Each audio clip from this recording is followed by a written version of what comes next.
Donc, merci Marc d'abord pour l'invitation et ensuite pour cette introduction. Et donc, en fait, comme Marc l'a dit, donc, une des originalités de l'approche que nous menons dans mon groupe, c'est de mêler étroitement donc, des concepts et des méthodes qui viennent de la physique moléculaire, la spectroscopie, avec les approches de la chimie et les approches de la biologie. Alors, par contre, au risque de te décevoir, je ne montrerai qu'un seul spectre Mössbauer, en dépit du fait que ce soit une activité très importante dans le groupe. Et en plus, ce spectre Mössbauer, ce n'est pas nous qui l'avons enregistré. Mais vous, ceux qui sont assidus à ces séminaires, enfin, au cours et au séminaire, ont eu la chance, mardi dernier, de voir un spectre Mössbauer qui a été enregistré dans mon équipe, ce qui a été présenté par Sandrine Olanier. Donc alors, j'ai choisi de parler aujourd'hui d'une problématique donc, qui est donc, très très liée au final avec ce dont Marc a parlé. Peut-être aurions-nous dû nous concerter davantage, mais au final peut-être pas, puisque je vais dans l'exposé avoir une partie qui est peut-être un petit peu redondante, puisque quand on parle de fer et de manganèse, comment ne pas parler de ribonucléotide réductase? Mais l'approche que j'ai choisie est différente, et donc je pense que ça peut être au contraire complémentaire. Alors pourquoi s'intéresser à ce problème? Et je pense que c'est aussi intéressant, puisque cela montre que nous avons une appréciation convergente des choses importantes qui se sont déroulées dans le domaine des métaux en biologie ces dernières années. Et le cas que je voudrais aborder, c'est justement la question de est-ce qu'on peut faire la même chose, est-ce qu'une protéine peut faire la même chose avec du fer ou avec du manganèse? On va voir dans quel cadre ce serait possible. Et au final, quelles sont les raisons qui pousseraient donc une cellule à changer de métal? Et ça, bon, Marc a déjà abordé ce sujet. Alors pourquoi ces questions sont-elles actuelles? Eh bien parce que ce domaine des métaux en biologie a connu ces dernières années des avancées très importantes dans deux domaines particuliers, qui est donc le premier, c'est l'homéostasie métallique. Donc on a commencé à comprendre comment une cellule donc, va chercher un métal et ensuite gère sa concentration. Et le deuxième, c'est effectivement aussi la biosynthèse des cofacteurs plurimétalliques, donc les sangs de fer-soufre, donc la biosynthèse donc, à laquelle Marc a contribué donc, par le système SUF, et puis les systèmes donc, à deux fer dont Marc vient de parler. Alors pour aborder ces questions, bon, on va y arriver. Voilà. J'ai structuré l'exposé en 5 parties. Donc d'abord, je vais essayer de situer le problème en termes de chimie et de chimie des métaux, chimie inorganique. Ensuite, je donnerai quelques exemples, ou des exemples qui marchent, où des enzymes peuvent fonctionner indifféremment, mais avec quelques ajustements, avec du fer ou du manganèse. Je développerai dans une troisième partie une chimie que nous avons développée dans le groupe, donc vraiment une chimie, et qui va illustrer certains aspects. Donc je vais aller chercher dans ce que nous avons fait ces dernières années quelques résultats qui vont illustrer cette dualité fer-manganèse.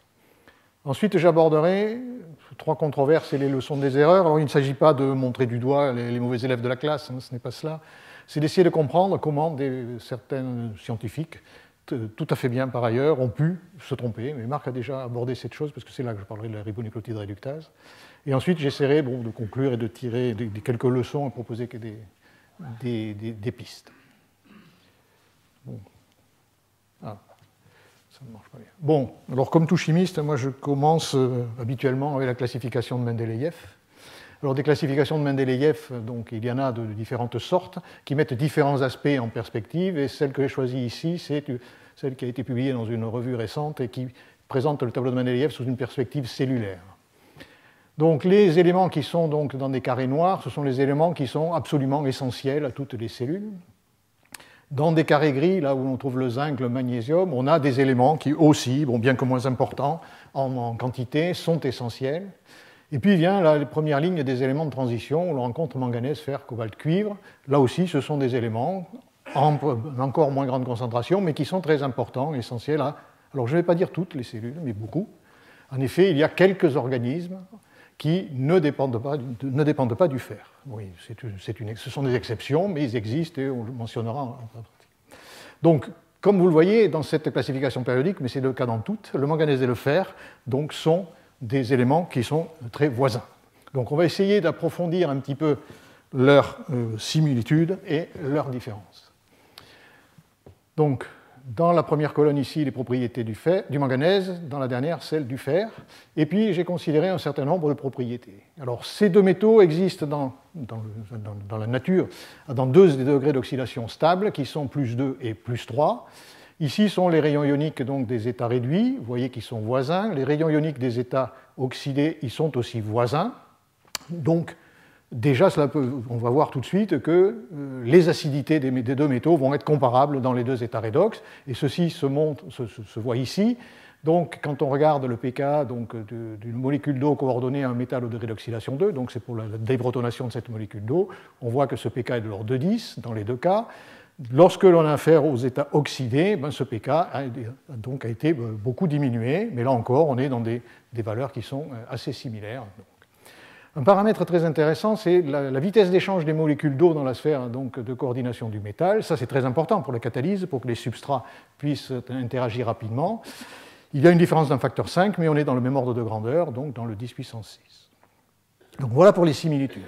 Maintenant arrivent les différences. Et les différences, elles sont liées à la structure électronique des ions.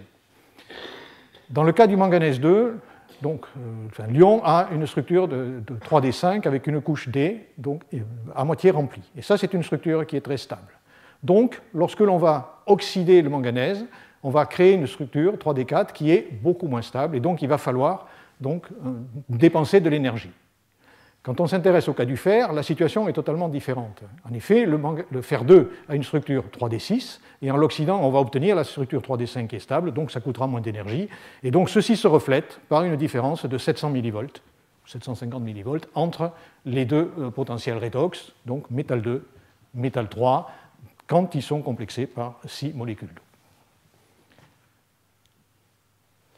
Donc venons-en maintenant aux enzymes qui peuvent fonctionner indifféremment, donc avec du fer et du manganèse, et donc j'en ai sélectionné 3, et on va essayer de comprendre pourquoi elles peuvent faire donc indifféremment affaire, si je puis dire, avec le manganèse ou le fer.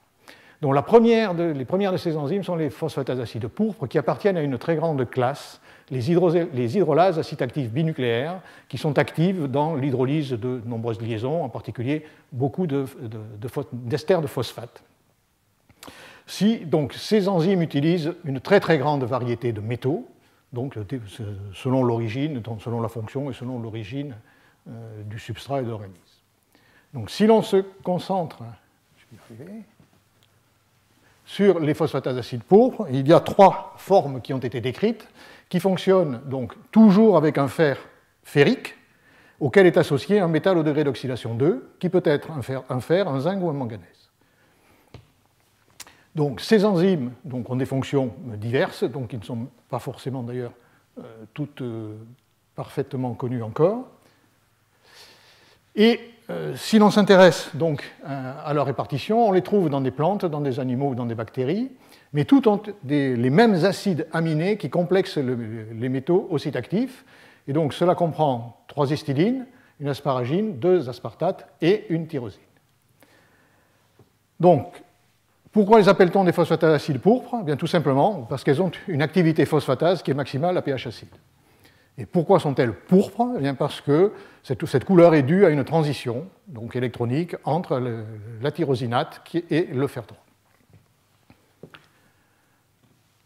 Donc, hydrolyse de phosphoester, comment est-ce que ça marche ? Donc, en fait, le mécanisme est encore une matière de controverse et de débat très actif.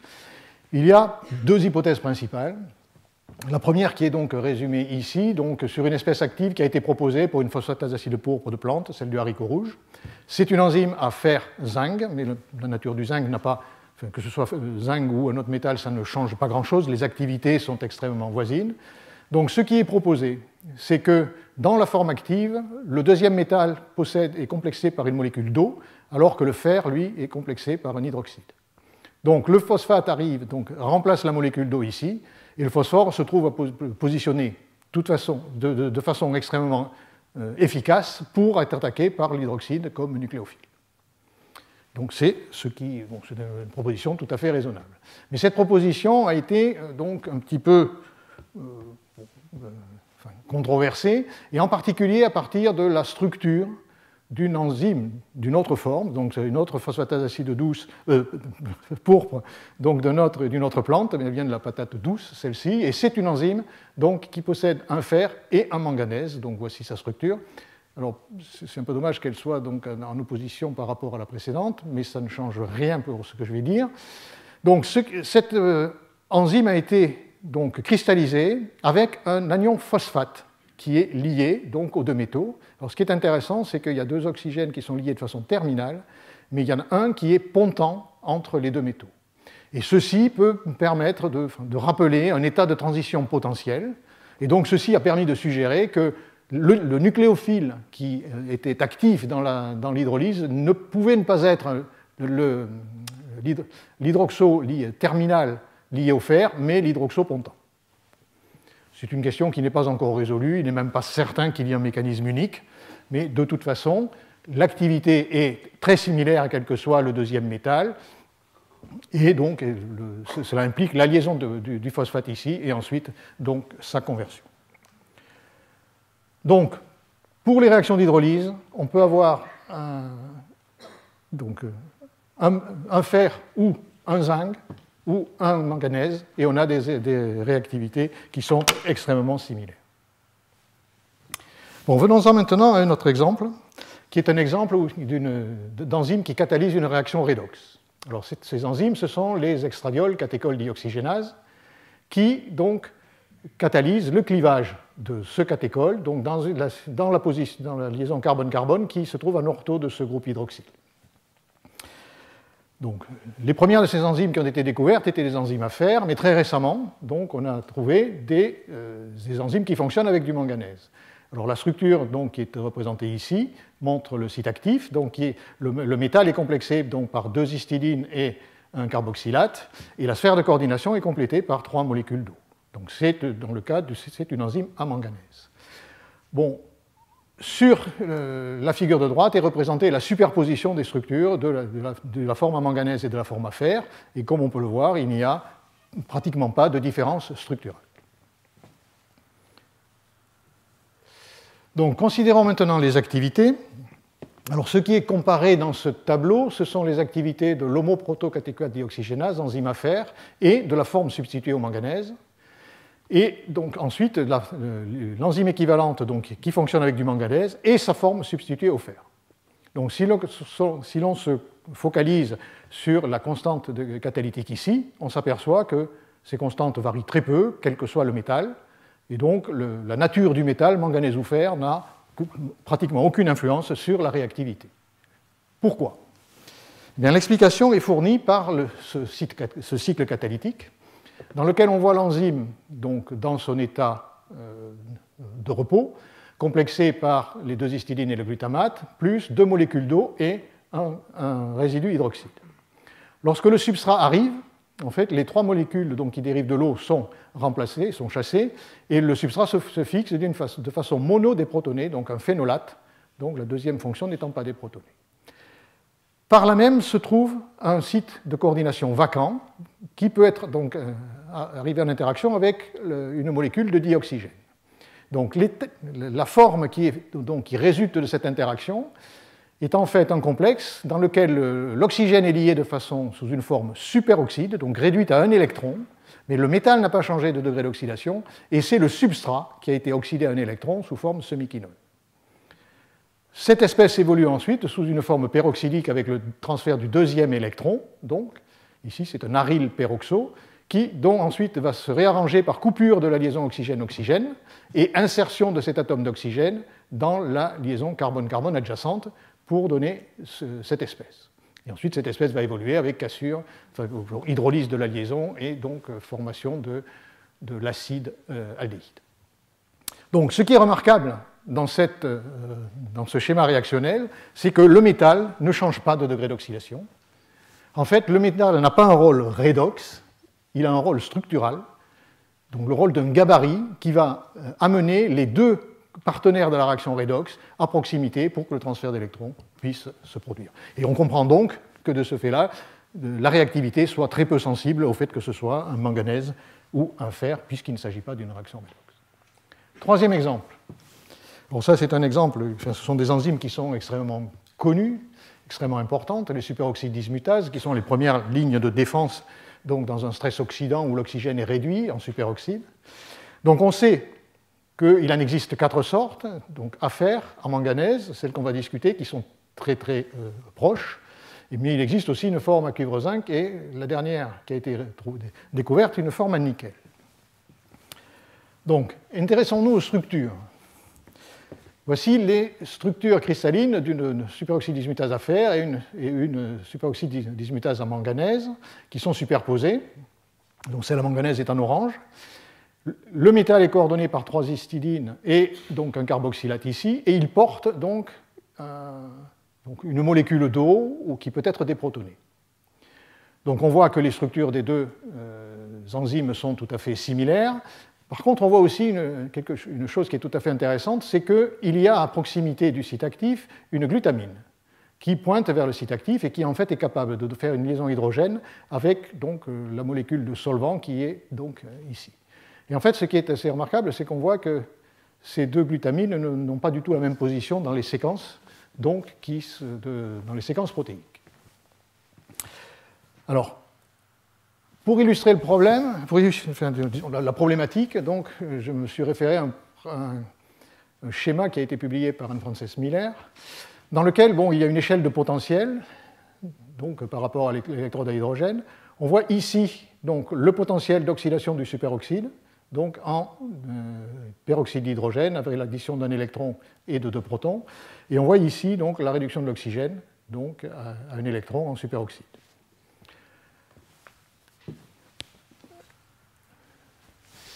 Donc, sur ce schéma, le fer est toujours représenté par un carré et le manganèse par un cercle. Donc, ce qui est représenté ici, ce sont les potentiels redox des ions hexa-aqua. Donc 0,77 et 1,52. Donc on voit tout de suite que pour que la catalyse se produise, il faut que le potentiel du centre métallique se situe entre les deux potentiels des deux réactions.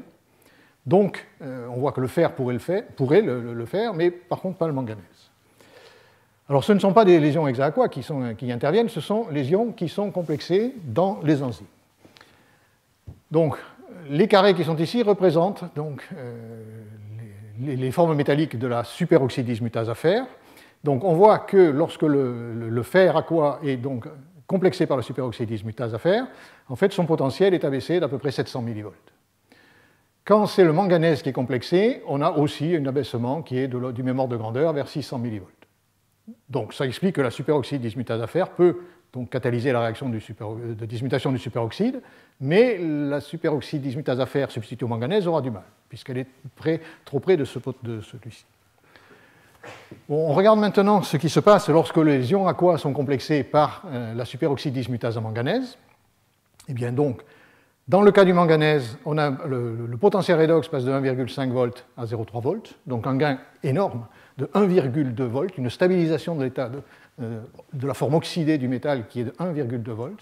Et on a un effet qui est similaire lorsque c'est le fer qui est complexé en superoxyde dismutase à manganèse, puisque le potentiel passe de 0,8 à moins 0,2, donc un effet qui est de l'ordre du volt. Donc ce qui ressort de cette analyse, c'est que les potentiels des ions aqua sont donc la forme oxydée est stabilisée de façon très différente lorsque le métal est complexé par la superoxyde dismutase afer ou par la superoxyde dismutase à manganèse. Alors, un point que je n'ai pas relevé, mais qui est important, c'est que lorsque le manganèse est complexé par la superoxyde dismutase à manganèse, cette fois-ci, il acquiert la possibilité de dismuter le superoxyde, ce qu'il n'avait pas avant. Alors, comment peut-on expliquer ce genre de choses? Clairement, il y a une différence de stabilisation des formes oxydées par les deux protéines. À quoi cette différence est-elle due? Bien, jusqu'à présent, je vous ai parlé de potentiel redox, de transfert d'électrons sur des métaux. En fait, la situation est un petit peu plus compliquée que cela, parce qu'en fait, la réaction de réduction qui est mise en jeu associe un transfert de protons. Et ça, c'est une règle absolue donc, dans les réductions biologiques. On ne peut pas accumuler des charges, donc en fait, quand on transfère un électron, on va avoir tendance à transférer aussi un proton pour conserver l'électroneutralité.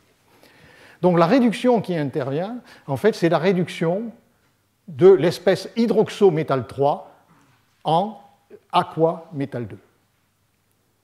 Et donc, quand on réalise que l'hydroxo qui est lié au métal est en interaction hydrogène avec la glutamine, on comprend tout de suite d'où vient le mécanisme de stabilisation. En fait, c'est la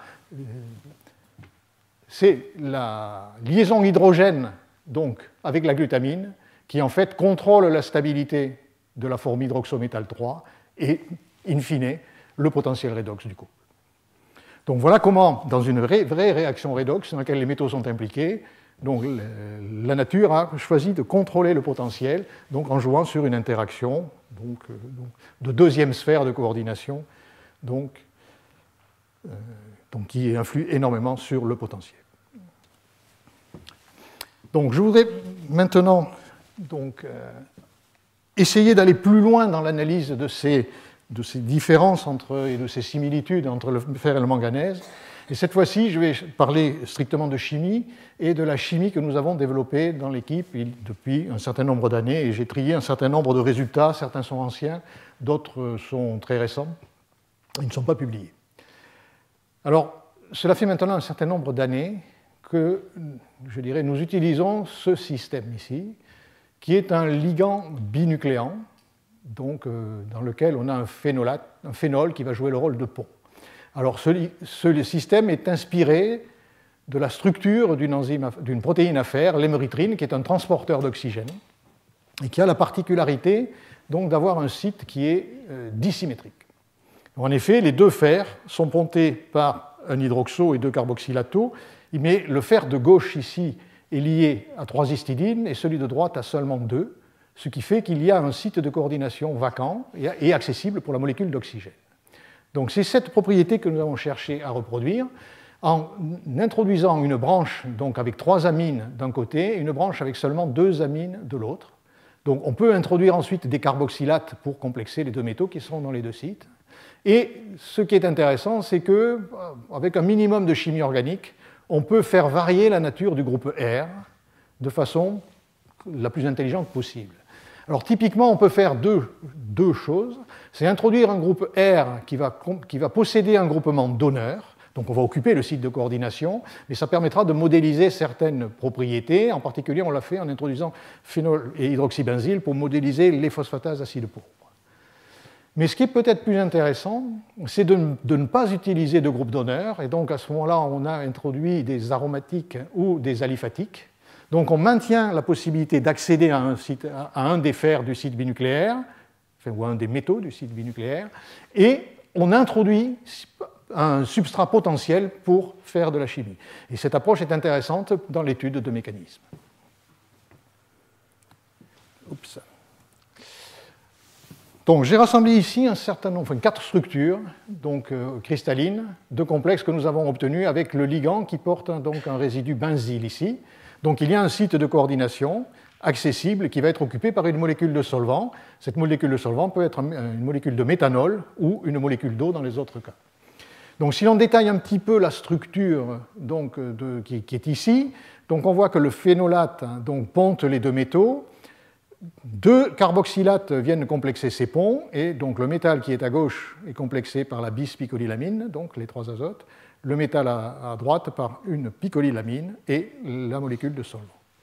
Donc nous avons pu obtenir des structures pour différents complexes, donc complexe du manganèse dans 2 degrés d'oxydation, manganèse 2, manganèse 2, manganèse 3, manganèse 2, complexe du fer, fer 3, fer 2, et plus récemment, complexe fer 3, manganèse 2.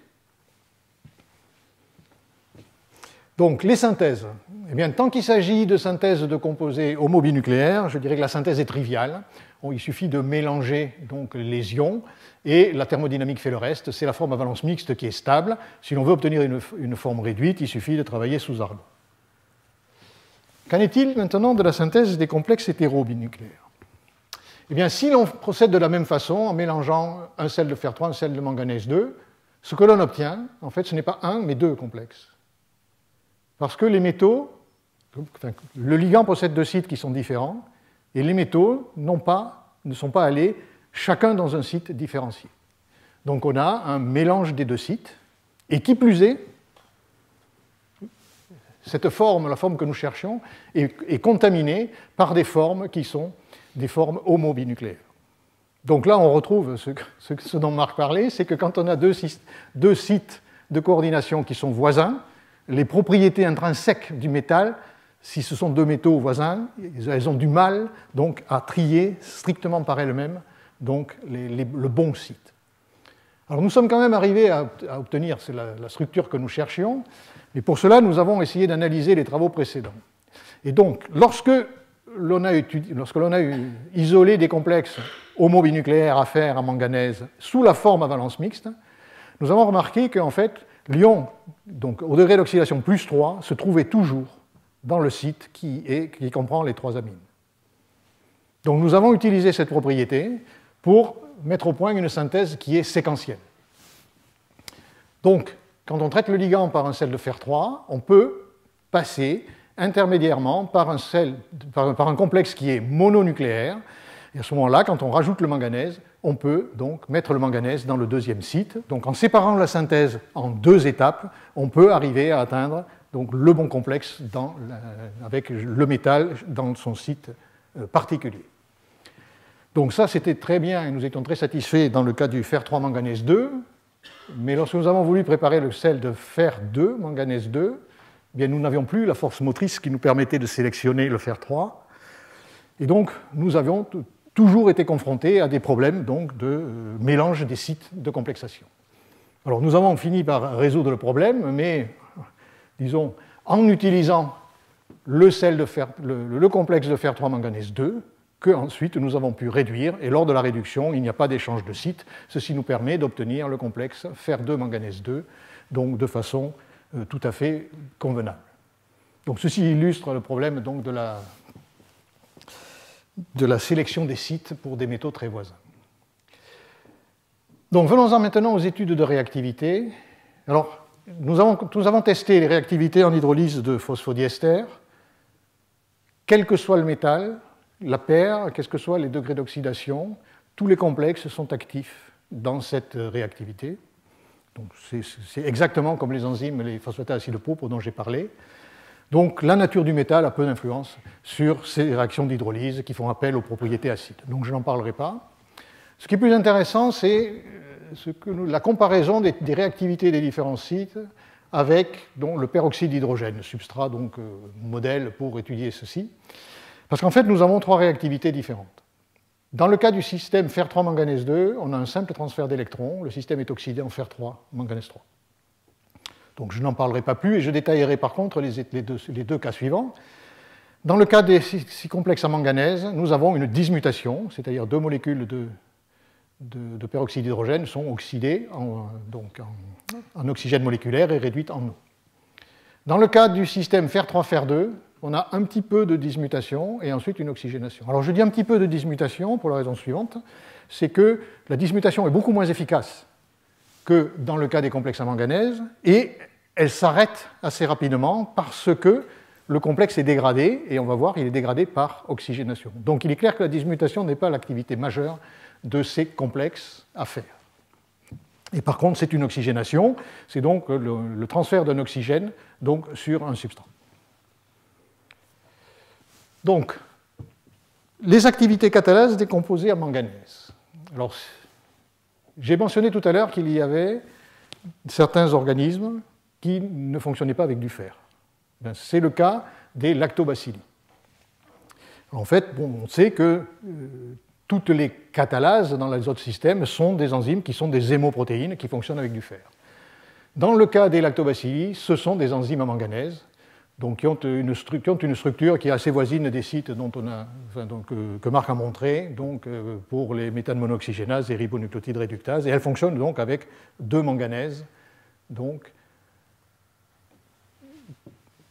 nous avons testé les activités catalases de nos composés à manganèse, donc dans l'état bis-manganèse 2, dans l'état manganèse 3, manganèse 2, et avec des variations dans la nature des ponts. Ce qui est représenté sur cette figure, c'est le volume d'oxygène dégagé en fonction du temps, et on voit qu'il est extrêmement dépendant de la nature du complexe.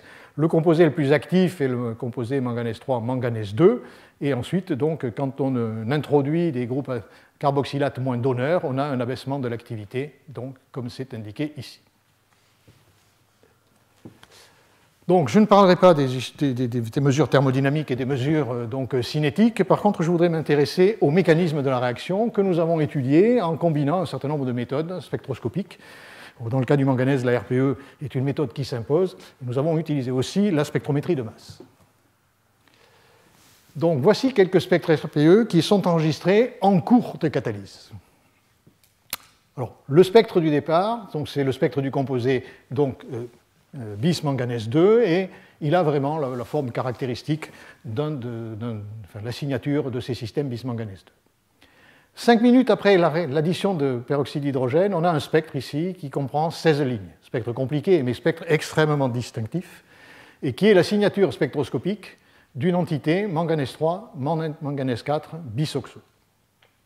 Au fur et à mesure que la réaction progresse, l'intensité de ce spectre diminue parce qu'arrive une autre espèce, qui croît jusqu'ici. Et cette espèce a un spectre qui est très large, qui n'est pas résolu. Et ça, c'est assez caractéristique des espèces dans lesquelles on a un manganèse 2 et un manganèse 3 en interaction. Alors, ceci nous permet d'identifier les degrés d'oxydation des espèces, mais ne nous dit pas ce qu'elles sont. Donc, nous avons étudié cette question en utilisant la spectrométrie de masse, par ionisation, par électronébulisation. Donc, voici un spectre du produit de départ, et on a le pic de masse attendu pour le monocation qui est ici, donc manganèse 2, bis-manganèse 2 avec le ligand, et 2 ponts acétate. En début de catalyse, on voit apparaître un autre pic à 729, ici, qui correspond, la masse correspond à une forme, manganèse 3, manganèse 4, bisoxo, avec un seul pont acétate. Et lorsque la catalyse continue, on voit un autre pic apparaître, à 713, qui correspond à la forme manganèse 2, manganèse 3, ligand, un pont oxo et un pont acétato. Donc, les deux techniques sont parfaitement convergentes dans leur analyse. Donc, on peut être assez confiant dans les résultats que l'on a obtenus. Alors, nous étions intéressés à caractériser beaucoup plus l'espèce manganèse 3, manganèse 4. Alors, il faut savoir que les études de systèmes qui catalysent la dismutation du peroxyde d'hydrogène sont assez difficiles en termes de mécanisme, pour la raison suivante, mais qui est intrinsèque à toute catalyse de dismutation, c'est que la forme oxydée est formée par un réactif et elle réagit avec ce même réactif. Donc, il est très difficile de piéger ces espèces. Donc nous avons utilisé une astuce, c'est qu'au lieu d'utiliser le peroxyde d'hydrogène, nous avons utilisé le tertiobutylhydroperoxyde, qui permet de générer l'espèce, mais ne réagit pas avec elle, et donc on peut l'accumuler pendant un temps suffisant pour faire des études spectroscopiques. Alors, nous avons procédé à beaucoup d'analyses spectroscopiques, mais j'en ai retenu une seule, qui utilise les spectroscopies d'absorption X, et en particulier l'étude de la structure fine ici. Donc, ce qui est présenté ici, ce sont la transformée de Fourier du signal EXAFS en fonction de la distribution radiale. Il y a 3 données correspondant à 3 complexes, le complexe que nous étudions nous-mêmes, et par comparaison 2 produits de référence qui sont connus pour être des systèmes manganèse 3, manganèse 4, dont la structure a été résolue par diffraction des rayons X, dont un qui possède simplement 2 ponts oxo et un qui possède, en plus du pont oxo, un pont acétato.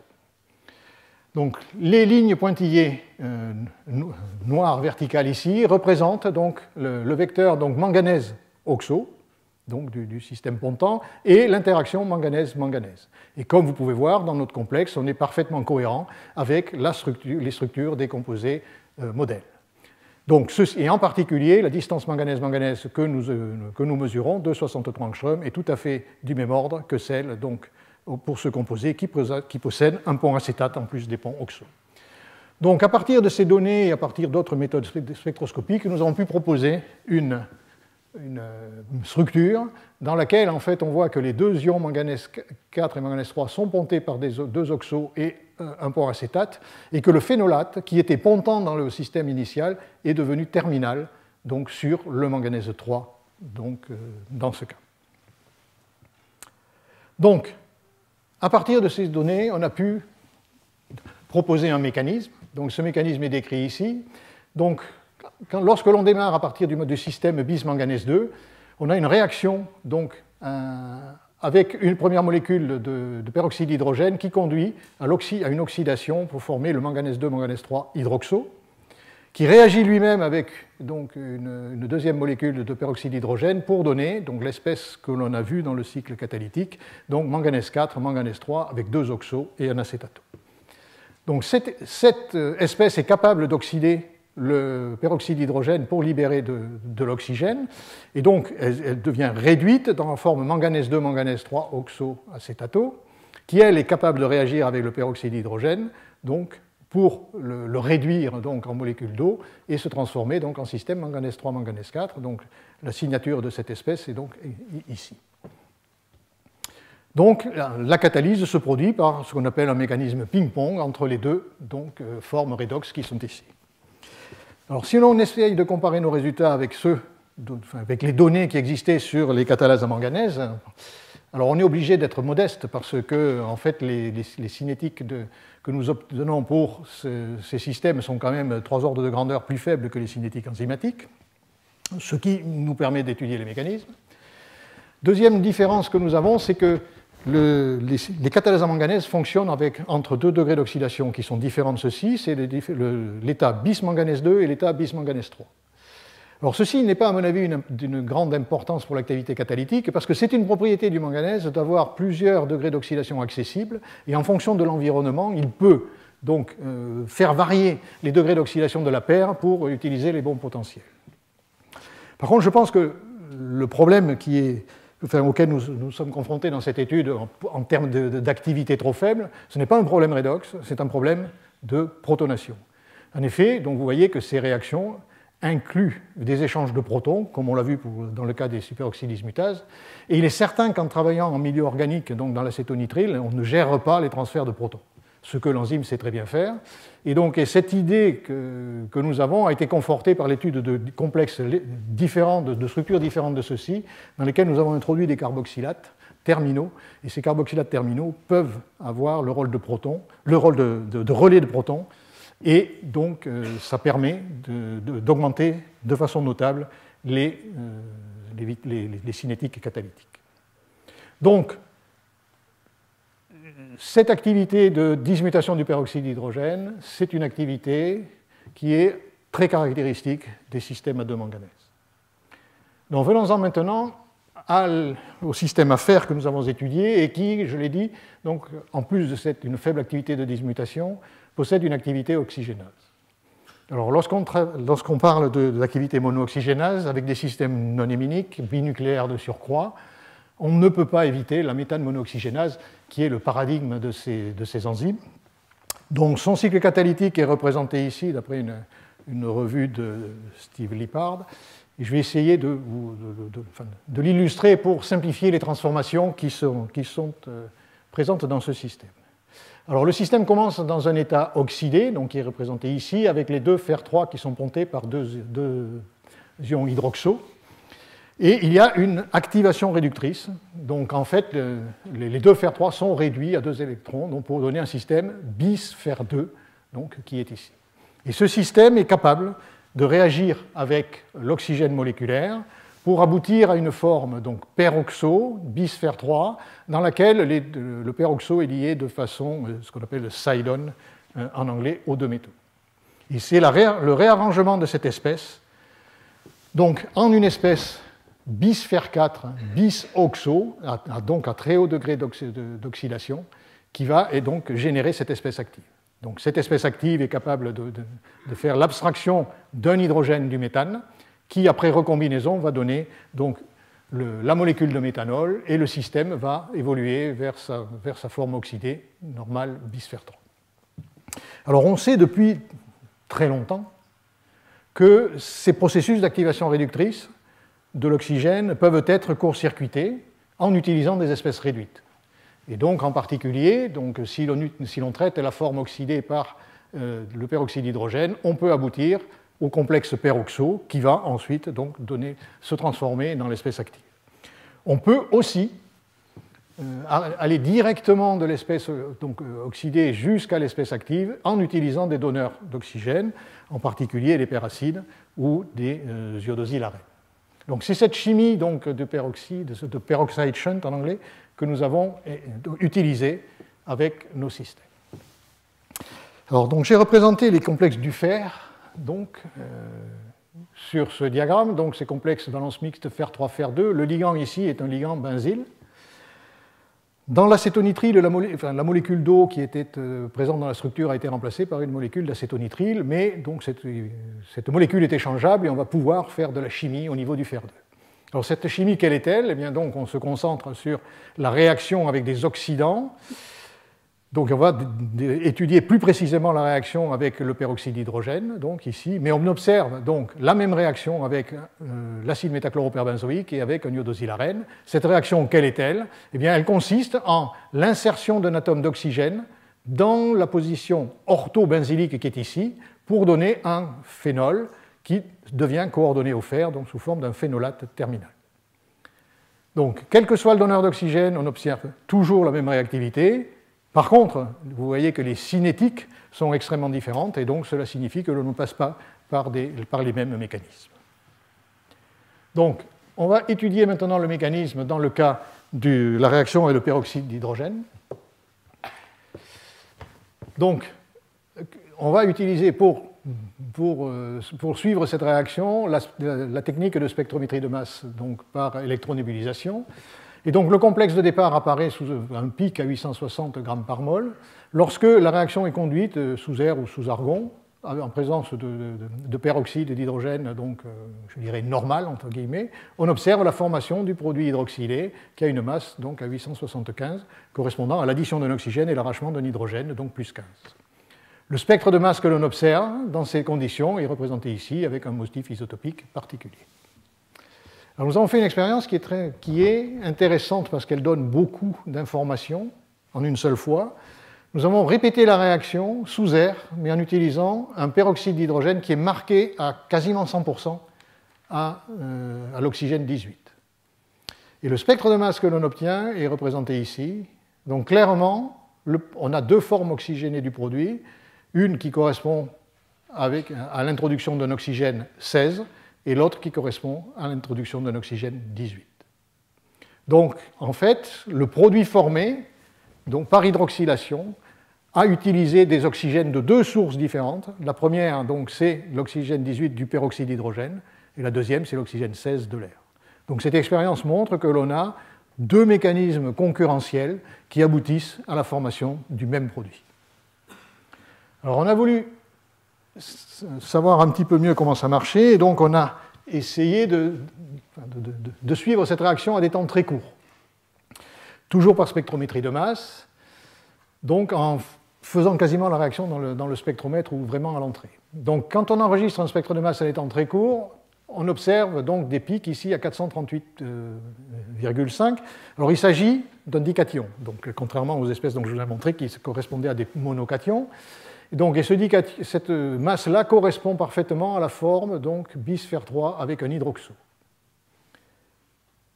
Mais juste après, il y a un pic ici qui est tout à fait intéressant. Alors quand je dis un pic, c'est un peu optimiste parce qu'en fait, il y a un ensemble de massifs dans lequel on a deux pics majoritaires, donc c'est au moins deux produits. Mais il y en a un qui est particulièrement intéressant, donc à 446,5, parce que en fait, cela fait 8 de masse de plus que l'hydroxo. Et comme on est dans des dications, ça veut dire qu'on est à une masse de 16 supplémentaires, et donc cela suggère que l'on pourrait avoir un hydroperoxyde. Donc nous avons voulu confirmer cette hypothèse, et pour cela nous avons utilisé la spectrométrie de masse avec du marquage isotopique. Donc je représente le spectre que je vous ai déjà montré ici, et nous avons refait la réaction avec un peroxyde d'hydrogène marqué à l'oxygène 18, et ce que nous avons obtenu, c'est la chose suivante, c'est que tout le massif a migré donc de 2 unités de masse ici, ce qui correspond en fait au marquage donc, des deux atomes d'oxygène. Donc le pic à 446 s'est déplacé à 448, les deux oxygènes sont marqués, donc ça correspond bien à un peroxyde. Alors un hydroperoxyde, pour ça il faudrait être sûr qu'il y a donc un hydrogène qui est échangeable. Donc c'est une question à laquelle nous nous sommes attachés. Et donc nous avons refait la réaction initiale sans oxygène marqué, mais en présence de D2O.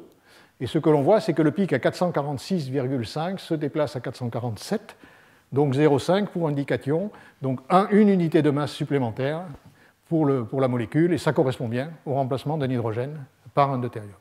Donc, un intermédiaire clé dans cette réaction d'oxygénation, c'est le composé bisphère 3 hydroperoxo. Alors, pour résumer très brièvement d'autres études qui ont été un petit peu plus longues, donc je présenterai le mécanisme global auquel nous sommes parvenus, même s'il y a encore des zones d'ombre. Donc, la réaction d'une molécule de peroxyde d'hydrogène avec le système fer3, fer2 produit un fer3, fer3 hydroxo, qui par une réaction avec une deuxième molécule donc produit l'hydroperoxo, donc fer3, fer3. Et donc celui-ci peut réagir de deux façons. D'une part, l'insertion directe d'un atome d'oxygène qui va conserver le marquage, et d'autre part, la formation d'un radical, dont la nature pour l'instant nous échappe, qui va être piégé par l'oxygène pour aboutir à la même espèce finale.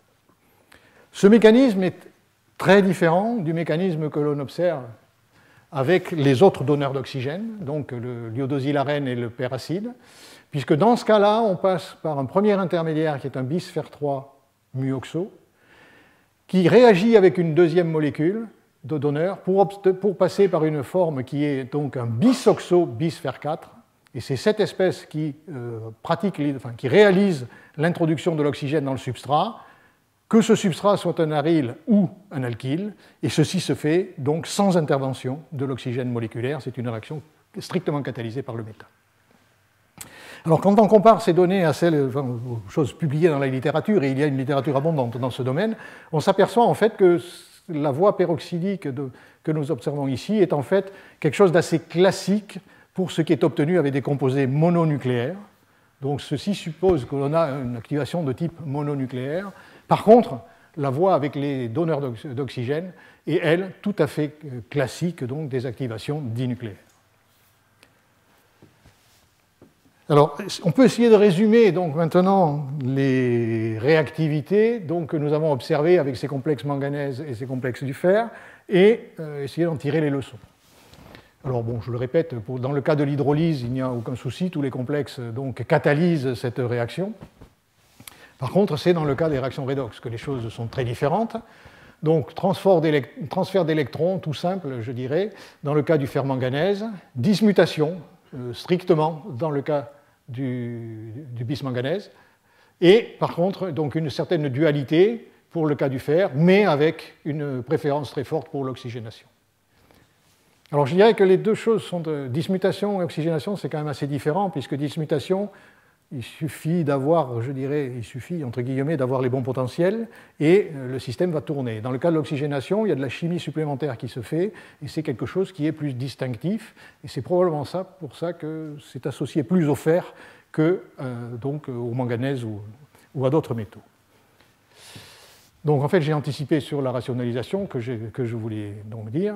Donc en fait, on retrouve les choses que l'on avait vues précédemment donc, pour les enzymes et qu'on pouvait déjà subodorer en regardant les propriétés des métaux.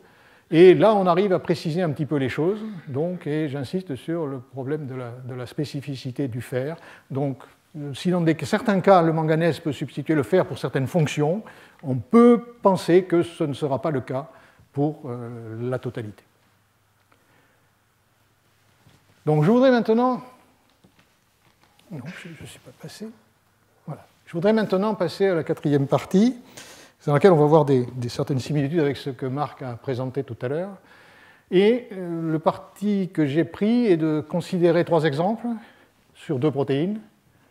Donc, et puis d'essayer de comprendre pourquoi, dans la littérature, il y a eu des débats qui ont parfois été un petit peu durs et des erreurs. Et d'essayer de comprendre pourquoi ces erreurs ont eu lieu. Alors, le premier cas, c'est le cas des arylamines oxygénases. Donc, ce sont des enzymes qui sont assez intéressantes puisqu'elles ont la capacité, sur un seul site bimétallique, de catalyser la transformation d'une aniline en groupe aryl-nitro. Donc, à part 3 oxydations à 2 électrons successives, donc une oxygénation, une déshydrogénation et une oxygénation. Le mécanisme a été établi par au moins au niveau organique, par des marquages isotopiques. Alors la saga de ces enzymes commence en 2003 par l'identification du gène par un groupe allemand. En 2004, ils ont identifié la fonction de l'enzyme. Mais alors, ce sont des transformations intéressantes du point de vue de la chimie bio-organique. Et donc, il y a un groupe américain qui, ayant vu ça, s'est mis dessus. C'est le groupe de Zhao à Urbana. Et donc, ils ont publié que l'enzyme était une oxygénase à fer 2. Alors, il y avait des éléments, des alignements de séquences, mais bon, il faut les prendre peut-être avec des pincettes, les alignements de séquences. Et ils ont apporté une indication, c'est ce spectre RPE. Alors, ce spectre RPE, pour les connaisseurs, je dirais, c'est un spectre qui est extrêmement classique d'un système à valence mixte que l'on rencontre dans les protéines à fer. On avait le même dans une collaboration qu'on a faite avec Marc sur une enzyme MIAE. Donc, c'est quelque chose qui est une signature spectroscopique.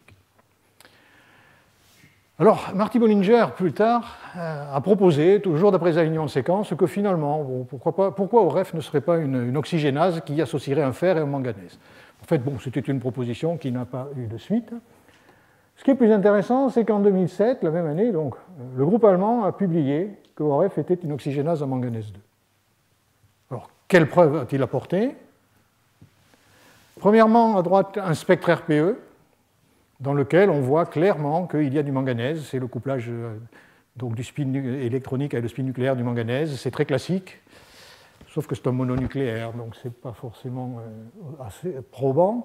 Par contre, ils ont aussi publié la structure de l'enzyme, dans lequel on voit 2 ions manganèse pontés par 2 carboxylates, donc 2 ions manganèse au degré d'oxydation 2, et puis probablement une molécule d'eau ici. Et donc, il y avait la structure. Mais la saga n'était pas terminée, parce que l'année suivante, le groupe américain a publié que OREF est une oxygénase à fer. De nouveau. Alors, quand il a amené comme élément, alors le spectre RPE était connu, ils ont amené comme élément 2 choses. Première chose, la structure. Mais là aussi, on voit 2 fers pontés par un ligand oxo et un ligand carboxylate. Est-ce que c'est suffisant? Non.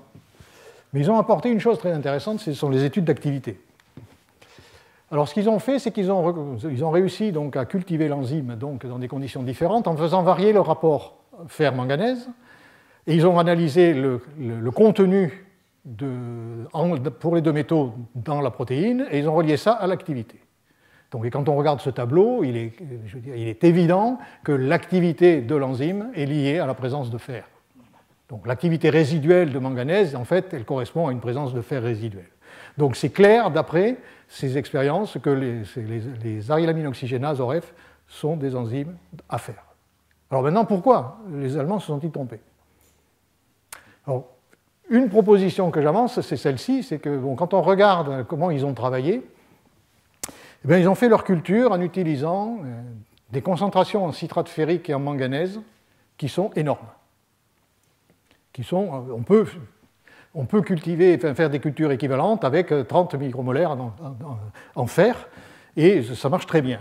Donc en fait, ce que je propose, c'est qu'en fait, en utilisant des conditions qui sont des conditions extrêmes pour les cellules, ils ont perturbé complètement l'homéostasie métallique, ils ont aussi perturbé donc, les systèmes redox, ce qui fait qu'ils n'ont pas pu introduire du fer, et que, comme il y avait du manganèse 2, et que le site n'est finalement pas trop défavorable pour le manganèse, c'est le manganèse qui est entré.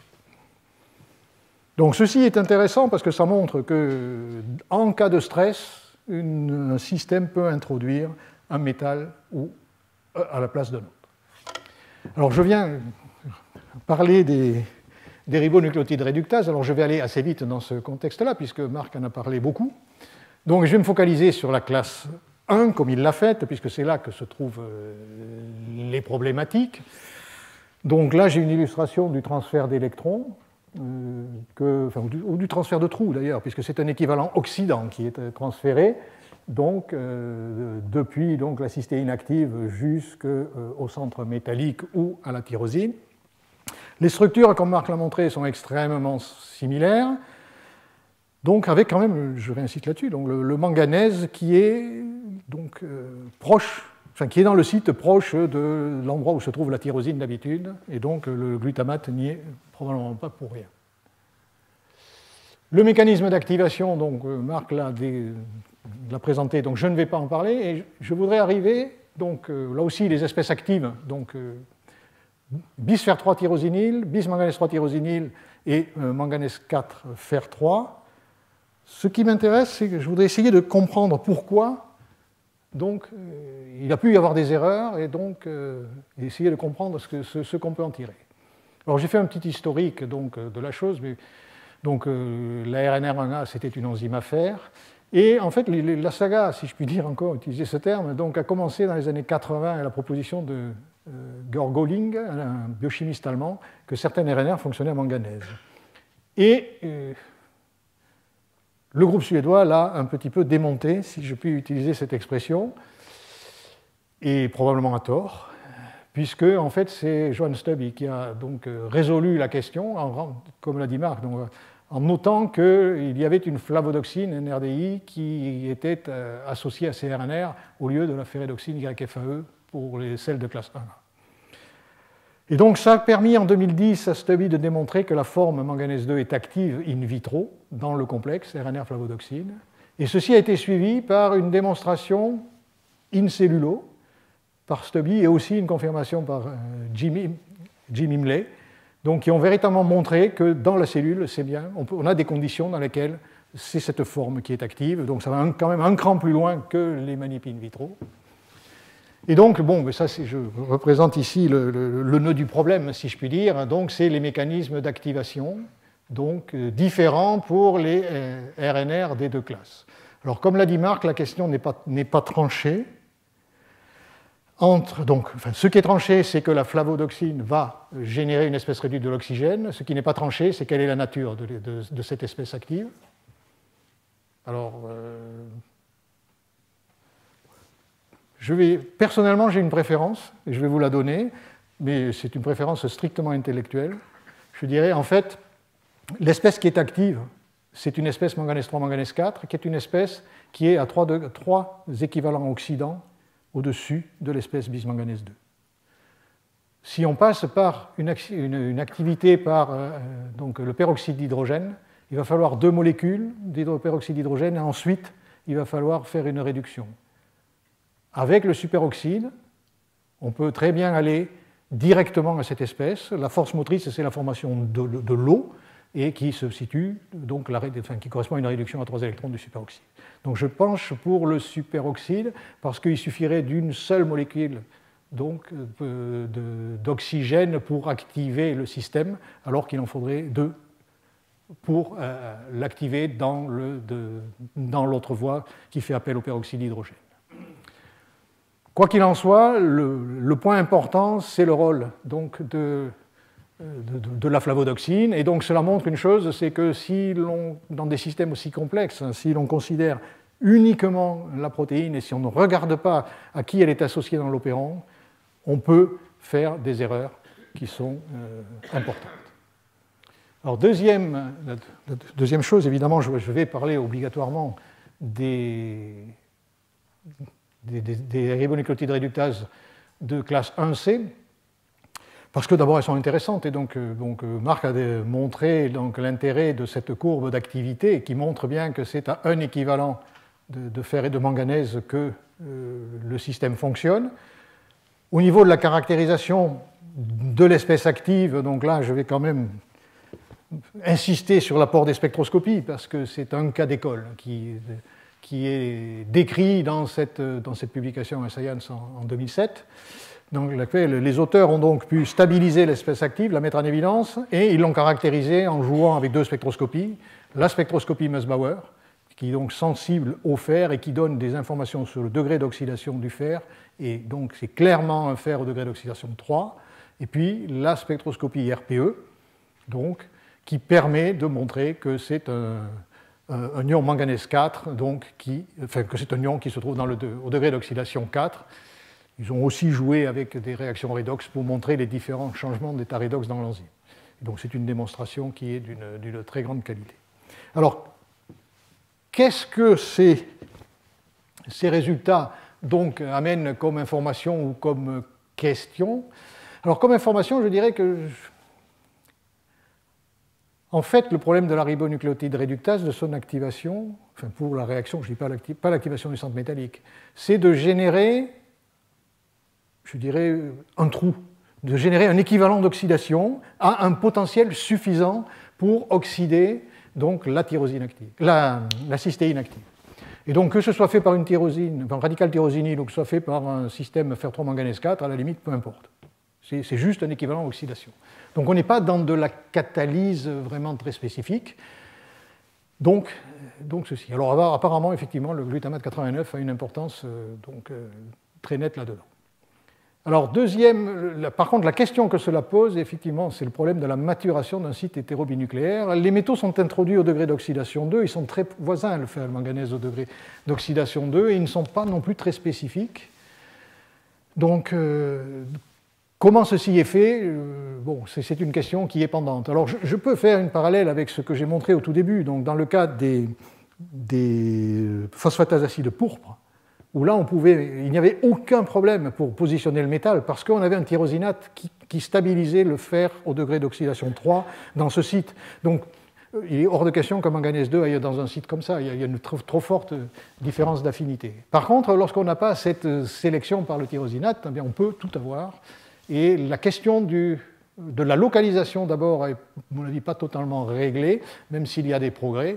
Et donc, c'est vraiment une question pendante de savoir comment on peut maturer un site hétérobinucléaire.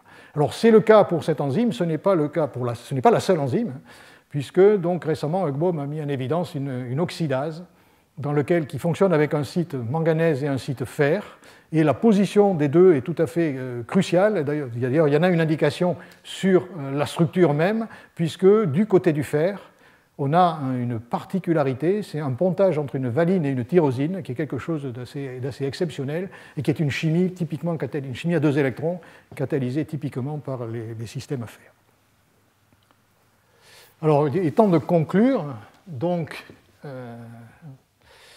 ce que j'ai essayé de faire, c'est de montrer substitution fer-manganèse comment. Donc, en fonction des propriétés, c'est plus ou moins facile.